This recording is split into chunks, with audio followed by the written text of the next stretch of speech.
Step number 4, gathering the buyer's contact information. There is a specific order in which you want to do this that will make the customer far less defensive about giving you the information that you need.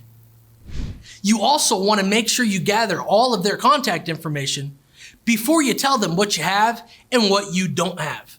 It's much easier for them to give you the information, and it's much easier for you to get the information when they need you.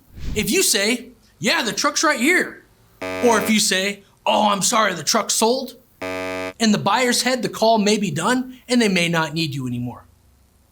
I'm gonna check on that vehicle that you called in on. It's not gonna take me very long at all. What is the best number to call you back at if I need to? Or you could say, what number are you calling from right now? Can I give you a call back?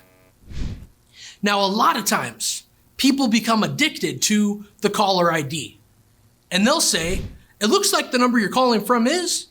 The reason I like saying, what is the best number to call you back at if I need to? Because a lot of times the buyer is gonna give you a different phone number than what is on the caller ID. Now you have 2 phone numbers. And if the buyer gives you the number that's on the caller ID, great, you've just verified. And what's your email address, please? I wanna send you some information on this vehicle. It goes in order of defensiveness. If the buyer gives you their phone number, they don't have to think about whether they're giving you contact information anymore. Now, if you pivot and you ask for the email address, and what's your email address, please? Because I want to send you some information on this vehicle. It makes sense. And then you could finish with the buyer's name. You'll find when you get the buyer's phone number or you get the buyer's email address, before you ask their name, they're so much more apt to give it to you. Let me give you an example of how sometimes calls go where the buyer clamps up a little bit about their information. All right, what's your first name, please? And your last name?